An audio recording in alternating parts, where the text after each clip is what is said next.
FM. Mirador, parole directe, l'interview vérité ou la fine bouche ébanie. Mirador, ici, la parole est directe.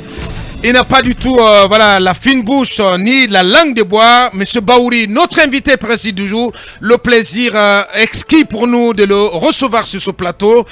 Bonjour à vous, monsieur Baouri. Voilà, quelques réglages au niveau de la chaise. Bonjour à vous, monsieur Baouri.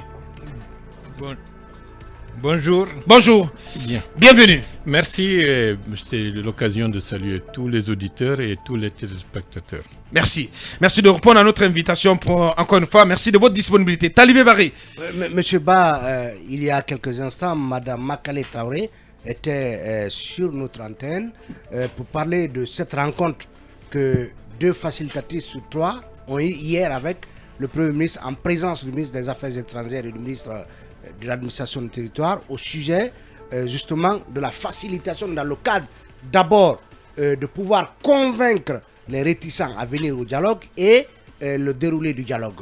Comment avez-vous accueilli cette première rencontre donc tenue à la primature? Bon, je pense que c'est une rencontre nécessaire puisque le Premier ministre est le président qui supervise le dialogue. Le cadre de dialogue. Le cadre de dialogue. Donc, c'est tout à fait normal puisque les facilitatrices deviennent des interlocutrices privilégiées du Premier ministre en la matière. Sauf que la position du Premier ministre, justement, est un sujet source d'incompréhension entre justement le CNRD, le gouvernement, et une frange importante de la classe politique. Je veux nommer le Quatuor constitué de RPG Cancer et Alliés, l'ANAD, la CORED et le FNDC politique. Qu'est-ce que vous en pensez? Bon, je pense qu'il n'y a pas de problème. Il faut... Si, M. Baouri, il y a un problème. Non, parce que ce Quatuor ne veut pas, parce que pour être très simple, pour parler franchement, ce Quatuor ne veut pas que ce cadre de dialogue soit conduit par le Premier ministre. Parce que le PM, le gouvernement et le CNRD sont parties prenantes de la crise. De la crise. Je pense que ceux qui font ce genre de déclarations devraient réfléchir parce qu'ils remettent en cause la souveraineté de l'État guinéen et la légalité des pouvoirs en place. Dans un pays, ceux qui dirigent, qui parlent au nom du peuple de Guinée, dans les circonstances actuelles, ont la possibilité de diriger et de décider et de représenter l'ensemble du pays par rapport à toute autre activité. Si maintenant des gens estiment que ceux-là ne sont pas compétents ou ne sont pas à leur place, je dirais, il faut savoir dans quel pays vous êtes. Oui, même ce bas, il y a quand même... Quand il réclame que ce dialogue soit conduit plutôt par le médiateur désigné par la CEDEAO, qu'est-ce que vous en pensez? Mais vous pensez que il faut qu'ils lisent. Vous pensez qu'ils sont trop capricieux? Non, il faut qu'ils lisent d'abord le décret de la mise en place du cadre de dialogue inclusif. Le rôle du médiateur de la CEDEAO est bien explicité dans ce document, où le médiateur de la CEDEAO a une place prépondérante dans la gestion, dans la supervision et dans une possible implication de ce médiateur pour la suite des débats, pour apporter, pour corriger, pour conseiller.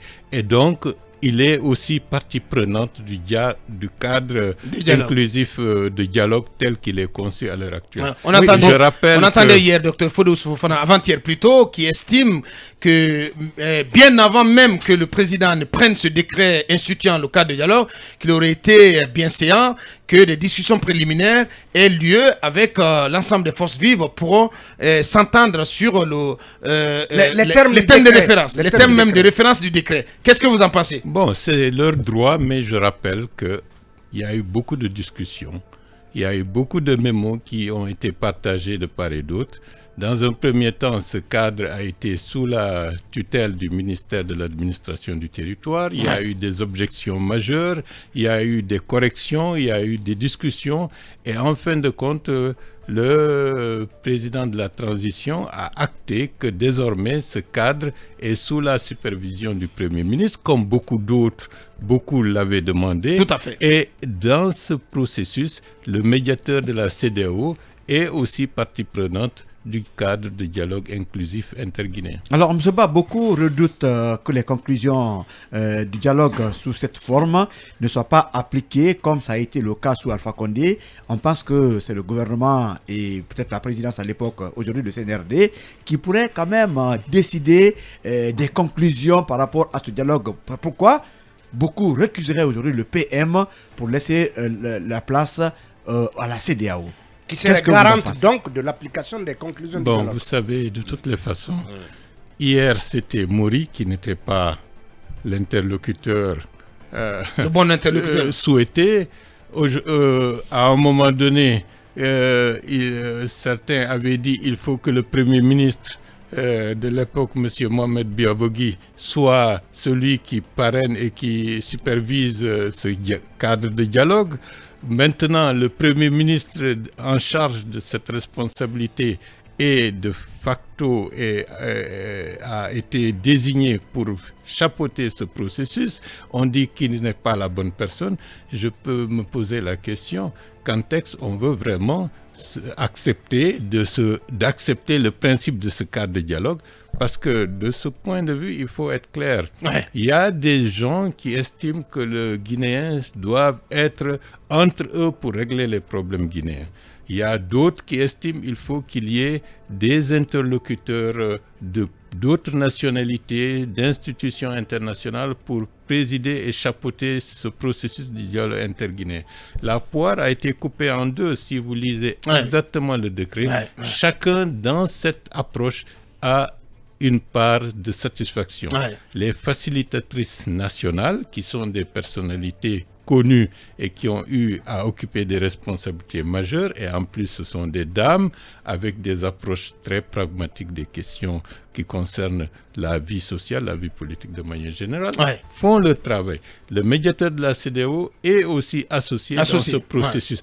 Donc je pense que on peut même dire qu'il est presque co-coordinateur. Bien entendu, si on veut aller de l'avant, il faut savoir que vous n'aurez jamais tout ce que vous voulez lorsque il y a des problèmes de crise. Lorsqu'on est en médiation. Bien entendu. Si vous estimez que tout ce que vous voulez doit être fait avant d'y aller, cela veut dire que c'est parce que vous ne voulez pas y aller. Bien. Allez-y, Mamadou Ouri Diallo. Justement, en disant que autour d'une table de négociation, autour d'un problème, d'un différend, on ne peut jamais avoir tout ce qu'on veut.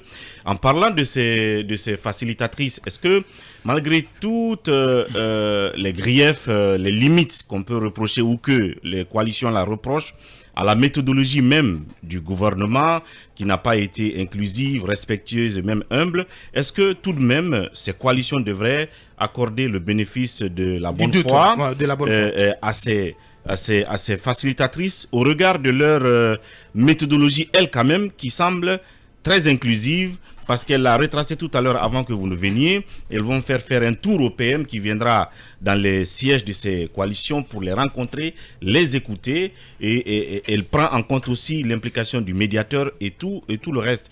Est-ce que vous pensez que ces coalitions devraient quand même accepter cela et oublier tout ce qu'ils demandent en amont? Je veux être clair. Y compris vous, parce que vous êtes demandeur. Je veux être clair. Allez-y. La question du dialogue politique, tel qu'il a été posé depuis bientôt 1 an et demi, avant même la chute du président Alpha Condé, a toujours posé des problèmes. Le cadre de dialogue a été lancé par M. Alpha Condé. Et vous savez que M.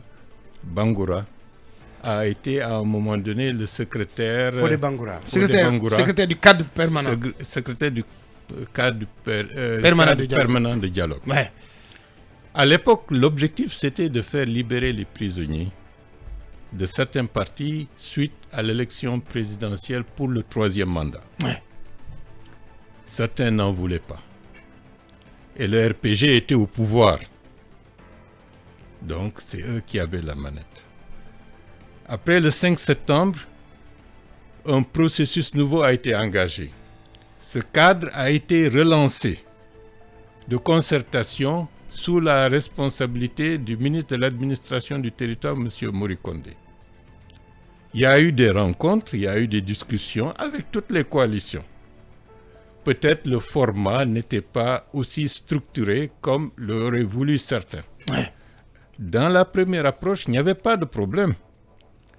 Les problèmes ont surgi lorsque la CRIEF est intervenue dans le champ politique et champ économique et autres. Oh là là. Et donc, il y a eu, comment on appelle ça, crispation. Donc, aujourd'hui, on ne veut pas ça. On fait des évolutions. On ne veut pas ça. Donc, en fin de compte, je pense qu'il faut poser le problème tel qu'il est. En fin de compte, vous pensez que c'est la CRIEF qui est le problème? La question de la Cour de répression financière et économique est le vrai problème qui fait que certains estiment que tant que cette Cour fonctionne, ils ne voudraient pas se retrouver autour de la table pour envisager de trouver des pistes et la feuille de route pour la transition politique. Or, les deux problèmes sont de nature différente. Ouais. La transition politique, sa feuille de route, c'est un autre processus. Les questions de crimes économiques et de crimes de sang peuvent aller au-delà de la transition. Parce que tant que les processus judiciaires et autres s'engagent, il va de soi que ça ne sera pas interrompu. Ouais. Mais de ce point de vue, prendre en otage les dispositions idoines pour accélérer le processus de la transition au détriment en disant que tant que les crimes économiques sont instruits par la Cour de répression financière et économique, on ne fera rien. Ouais. Je pense que les autorités doivent prendre leurs responsabilités. Ouais. Mais si on vous entend bien, on a l'impression que l'ensemble de ces 4 coalitions qui sont réticentes à venir dans ce cadre de dialogue, qu'elles endossent les problèmes personnels de certains leaders qui sont à l'intérieur de ces coalitions. Alors que, quand vous prenez le FNDC politique, sauf erreur de ma part, auquel leader de cette coalition n'est visé par une quelconque procédure devant la CRIEF.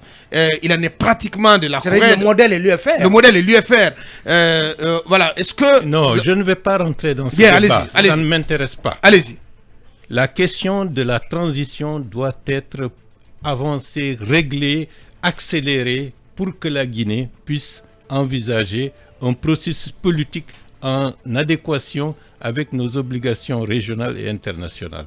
On ne doit pas transiger sur cette question parce que c'est prendre en otage le pays au profit d'intérêts catégoriels qui risquent de nous mettre dans une situation bloquée. Les autorités actuelles doivent prendre leurs responsabilités et ceux qui décident de participer à ces concertations, à ces dialogues pour frayer les voies et moyens pour que le pays retrouve sa stabilité, tant mieux. Ceux qui décident en dépit de tout ce qui a été dit, en dépit de ce que le médiateur de la CEDEAO les a exhortés à rejoindre le cadre de dialogue, s'ils ne le font pas, ils assumeront toute la responsabilité qui sied en la matière et je pense que le pays doit progresser, le cadre inclusif de dialogue doit fonctionner. Nous avons des étapes qui nous sont imposées par des obligations régionales. Il faut que cela avance parce que la Guinée ne peut pas se permettre d'être en dehors de la marche d'un processus politique qui intégrerait les accompagnements. Donc de ce point de vue, vous n'excluez pas de recommander aux autorités de faire sans ceux qui ne veulent pas venir ou ceux qui hésitent encore, non, moi, ou qui ont des revendications particulières. Ça, c'est notre responsabilité en tant que UDRG et en tant que coalition ADRG. Les autorités prendront leurs responsabilités. Qu'est-ce que votre souhait? C'est-à-dire que si... On n'a pas de temps à perdre. Bien. Donc, Traoré se donne au moins jusqu'au 20 octobre pour lancer les travaux de ce cadre de dialogue après la période préparatoire qu'il la verra en compagnie du Premier ministre aller vers les acteurs. Qu'il la verra elle quoi en fait en tant que les verront bien sûr les facilitatrices et donc aller vers les autres acteurs.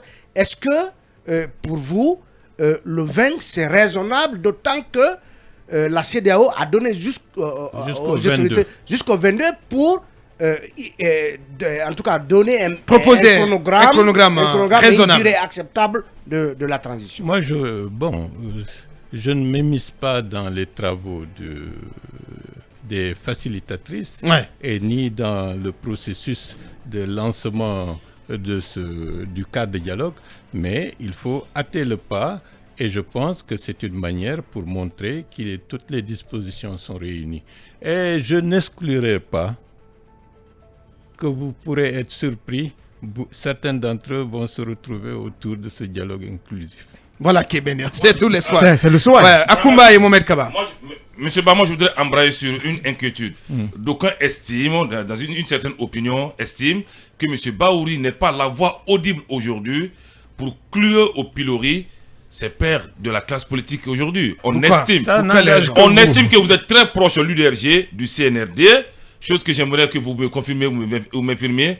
Et l'autre, l'autre point de la question, on nous a montré 10 étapes clés de la transition. Mais monsieur Ba, aujourd'hui à date, quelle est l'étape qui a été franchie par le CNRD? Très bonne question. 10 étapes. Très bonne, deux bonnes questions. Vous avez posé deux problèmes totalement différents. Je trouve absurde que dans le cadre d'une transition politique, que des forces impliquées dans le processus politique de manière générale considèrent que les autorités de la transition sont contre elles et prennent ces autorités comme des adversaires qu'il faudrait mettre de côté. Une transition, c'est quoi? Cela veut dire que le gouvernement et les autorités en place sont neutres et impartial vis-à-vis de l'ensemble des acteurs politiques qui pourraient être en lice pour les prochaines élections nationales. Si vous, d'emblée, vous considérez que ceux-là sont contre vous, je me pose la question. C'est comme si une équipe de foot va sur le terrain en disant que d'emblée, que l'arbitre est carrément du côté de l'équipe adverse. Donc, soit vous dites que vous ne participerez plus à ce match, puisque l'arbitre qui doit être neutre et impartial est carrément de l'autre côté. Je pense que nos amis devraient réfléchir. Parce que l'enjeu va au-delà de nos questions de personnes. Très bien. L'enjeu, c'est un pays qui est en difficulté depuis très longtemps. Crise politique sur crise politique. Et leur schéma qu'ils préconisent, c'est un schéma qui a été appliqué pendant 10 ans entre l'opposition au RPG et le RPG durant le règne de M. Alpha Condé, avec des deals et avec des accords politiques qui n'étaient que là que pour masquer un processus, disons, d'affairisme politique au détriment de la primauté de la loi. Et ça nous a conduit dans l'impasse et ça a généré un troisième mandat avec les conséquences désastreuses que nous sommes en train de vivre. Il faut réviser les stratégies, revoir les processus, se remettre en question et se dire un leader politique, il n'est qu'une personne. Il est justiciable au même titre que tout le monde, mais il a un parti qui est un collectif, qui est une personnalité morale qui doit, de ce point de vue, prendre ses dispositions par rapport au jeu politique dont il est un des acteurs principaux.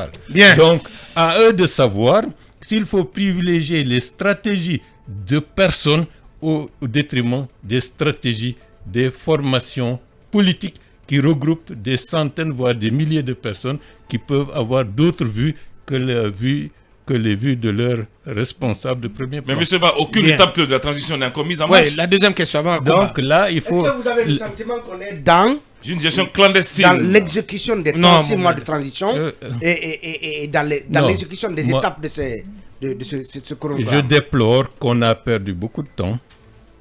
On aurait pu avancer, mais la nature des discussions politiques, des échanges et le comportement global de part et d'autre n'a pas favorisé une prise en compte efficace et rapide et constructive de ce qu'il faut faire pour avancer, disons, le processus de transition de la Guinée.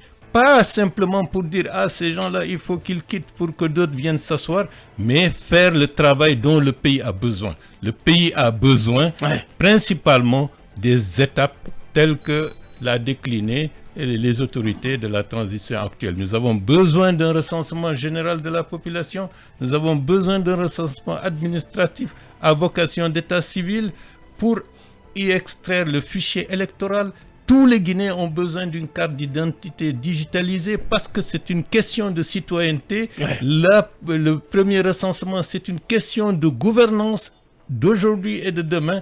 Et les autres aspects sont des aspects incontournables dans le cadre d'une transition politique, la constitution, etc.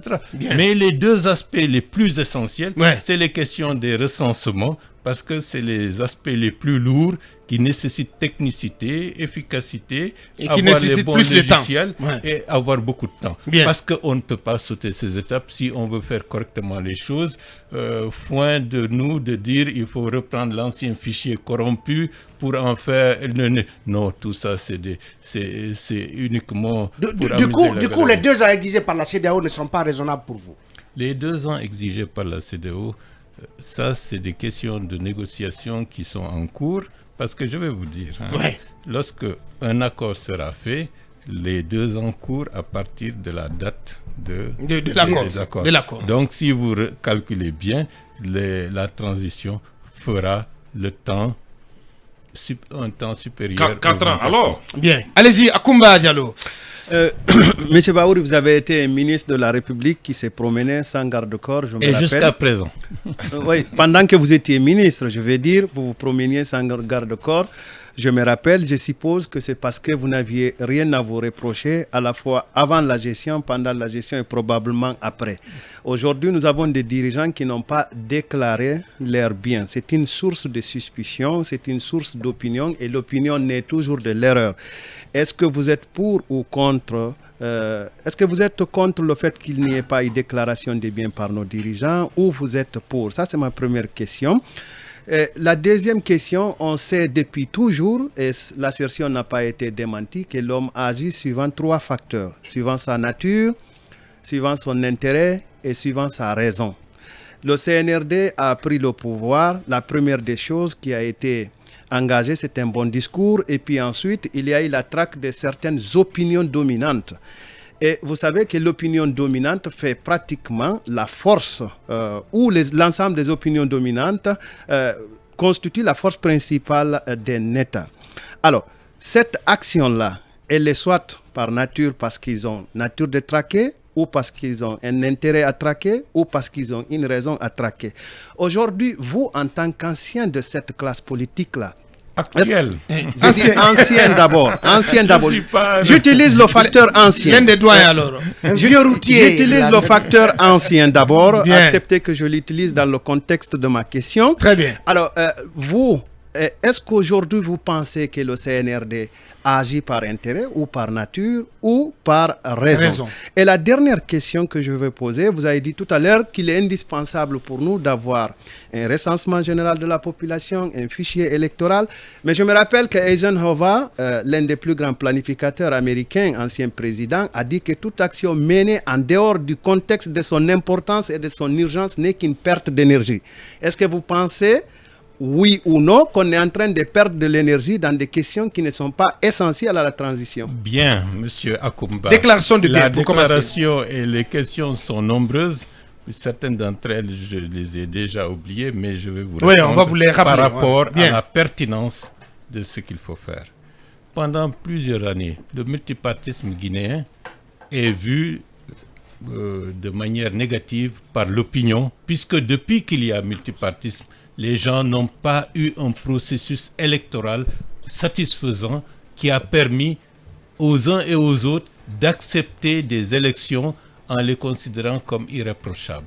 Depuis qu'il y a le multipartisme dans ce pays, et ça, les gouvernants de tous les régimes depuis lors sont totalement responsables.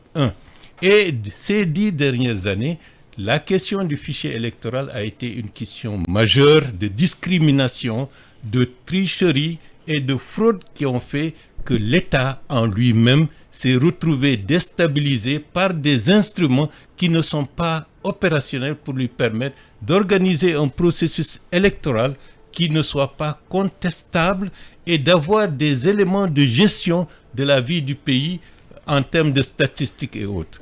Donc, avec tous ces morts, tous ces crimes, toutes ces bavures et tout ce que nous avons enduré en termes de recul et d'aggravation de la pauvreté, vous me dites que les instruments essentiels pour redresser la situation, pour doter l'État guinéen des instruments lui permettant que demain, que le pays soit mieux géré, que ça soit bien tracé et que les processus politiques et électoraux ne soient pas des lieux de tuerie ou de fraude, si vous me dites que cela est, non essentiel, je peux me poser la question. C'est la raison pour laquelle la particularité de la Guinée par rapport aux autres pays africains, les autres pays africains, dans une certaine mesure, n'ont pas les problèmes que nous avons. Nous n'avons pas de fichier électoral fiable. Nous n'avons pas de base fiable à l'heure actuelle. Nous n'avons pas des statistiques qui permettent de savoir combien nous sommes. Nous n'avons absolument rien du tout. Donc le pays est gouverné à l'aveuglette, au gré d'intérêts qui ne reposent pas sur des prévisions, sur des normes. Et de ce point de vue, on n'aura ni la démocratie, ni le développement, ni le progrès, parce que nous n'avons pas mis en place les instruments nécessaires pour y aller. Ouais. Donc, si aujourd'hui, dans un processus, disons, de state building, comme on dit, on met en avant des instruments de ce processus, vous nous dites que ce n'est pas essentiel, à partir de ce moment-là, c'est pour dire que vous voulez sacrifier l'avenir de la Guinée, que vous ne voulez pas régler les vrais problèmes et que ce qui a amené 10 années de retard et de conflits majeurs vont se répéter par la suite, parce que vous savez que les causes et les effets parfois sont intimement liés. Donc pour vous, le CNRD agit par raison. C'est la raison. La raison. Maintenant. Sur la déclaration de biens. Non, ça c'est secondaire. Très bien. La raison. La Allez-y. raison. La raison, c'est ça. Maintenant, les politiques qui ont envie et qui souhaitent que la Guinée s'en sorte, qui veulent que la transition soit un succès, devraient réviser leur attitude. Faut-il soutenir ce qui permettra au prochain président de la République de gouverner dans la stabilité, dans la paix et dans un processus de faire en sorte que ce pays émerge, ou faut-il que nous répétions encore ce que nous avions toujours vécu en sacrifiant des générations et des générations? Ça, c'est un élément... D'accord. Bien. M. Baouri, voilà, dans le téléphone. C'est un élément essentiel. Allez, donc, oui, vous continuez. Ça. Donc, il faut le faire.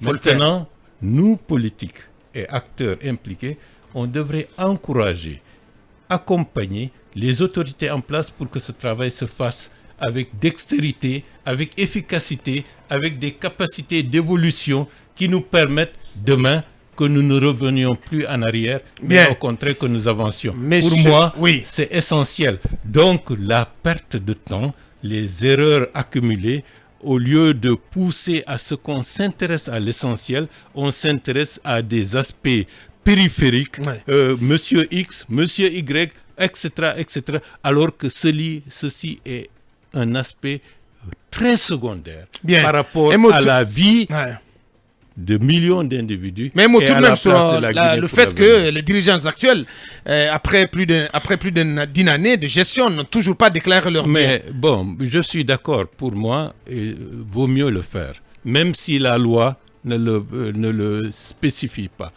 Quelle loi? Non, la charte de la transition. Oh, très bien, d'accord, très bien. La charte de la transition. Ouais, mais peut-être qu'il faut le faire au nom du fait que c'est un principe républicain. Ouais. Dans l'ancienne constitution, l'article 35 est bien clair là-dessus. Je suis tout à fait d'accord.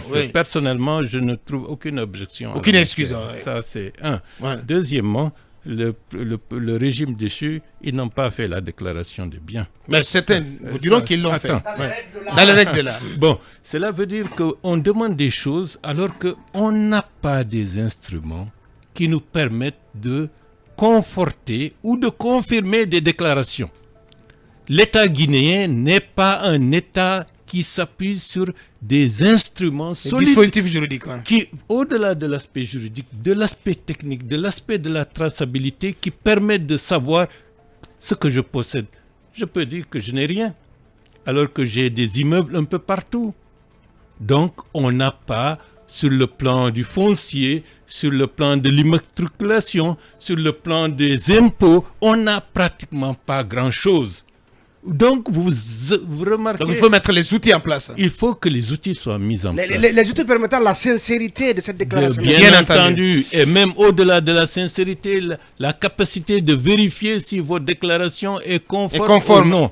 Donc, s'appuyer sur ces aspects-là, tout le monde peut faire des déclarations fantaisistes. Bien. Ça va conforter. Bon, on a fait des déclarations. Bien. Mais en réalité, on va réserver les quelques minutes qui nous restent à la question du procès des massacres du 28 septembre.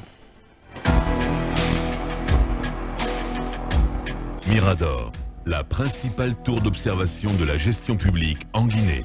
La République essaime de délinquants et de bandits à col blanc, se promenant comme si de rien n'était et continuant à narguer la misère de la sainte canaille. Leur place désormais, la grande prison de l'histoire. Une gouvernance vertueuse est possible pour une Guinée meilleure. Mirador, la plus grande tribune politique de la Guinée, l'habitacle de la pluralité des opinions. Mirador, le grand safari de l'investigation journalistique.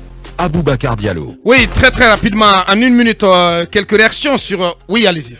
Il y a un aspect que M. Parce que je voulais faire lecture de quelques réactions. Bon, allez-y. Je pense qu'on n'a plus le temps. Ouais. Il y a une partie de la déclaration de M. Akumba consistant à dire que dans un pays, il ne faut pas s'attaquer aux opinions dominantes, etc. Mais quelle est l'opinion dominante dans ce pays aujourd'hui?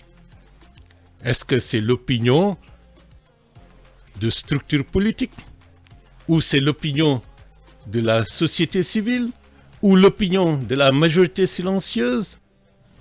Ça mérite d'être dit, fondamentalement. Ouais. Tous les Guinéens veulent la paix, veulent la sécurité, veulent la cohésion, veulent l'entente entre tous les fils et les filles de ce pays. Les Guinéens en ont ras-le-bol de ces instabilités chroniques qui nous font retarder. Tous les Guinéens veulent que leur pays soit bien dirigé, que leur patrimoine soit correctement géré. Ouais. Donc la lutte contre la corruption, les mots ne datent pas d'aujourd'hui. Mais la volonté d'aller de l'avant, c'est la première fois que des autorités ont allé toucher du doigt et pour stopper cette hémorragie financière et la dilapidation des deniers publics. Donc, quand le colonel Mamadi Doumbouya déclare dans son adresse à la nation du 2 octobre qu'il est un président, un chef d'État qui n'a pas changé depuis le 5 septembre 2021, vous croyez en l'homme? Bon, vous savez, à l'épreuve du pouvoir, beaucoup de choses peuvent évoluer. Vous pouvez ne pas être vous ne pouvez pas prendre conscience de l'ampleur du travail lorsque vous êtes en dehors. Mais dès que vous avez le poids des responsabilités sur votre tête, vous allez vous rendre compte que ce n'est pas aussi simple que ça. Ce n'est pas aussi direct. Donc il a changé. En tant que père de famille, lorsque vous êtes célibataire, vous êtes maître de votre destin. Lorsque vous avez des gosses, une épouse et des charges, vous allez vous rendre compte que votre liberté d'hier n'est plus celle d'aujourd'hui. Donc vous devez prendre en considération les autres par rapport à tout ce que vous allez faire, ce qui n'était pas le cas auparavant. Bien, on a 4 minutes, on va vous demander, on va vous interroger sur le procès des massacres. Vous étiez au tribunal, hein? On vous a vu, vous êtes l'un des rares leaders quand même à aller participer à une journée d'audience. Qu'est-ce que cela traduit pour vous? Et puis un débat sur le cas particulier de Moussa Dadis Camara. Faut-il lui accorder aujourd'hui un traitement de faveur ou pas? Quel est votre point de vue? Allez-y. Bon, déjà, en tant que président de la commission d'organisation de la manifestation du 28 septembre, comme par le passé, chaque 28 septembre, j'ai déposé une gerbe de fleurs pour rendre hommage à toutes les victimes. Tout à fait. À l'entrée du stade du 28 septembre. Ça, c'est moi. Ouais. Deuxièmement, grâce à Dieu, des autorités ont eu le courage d'aller jusqu'au bout pour instruire le procès du 28 septembre. Donc, ma place et mon rôle et ma responsabilité m'imposent d'être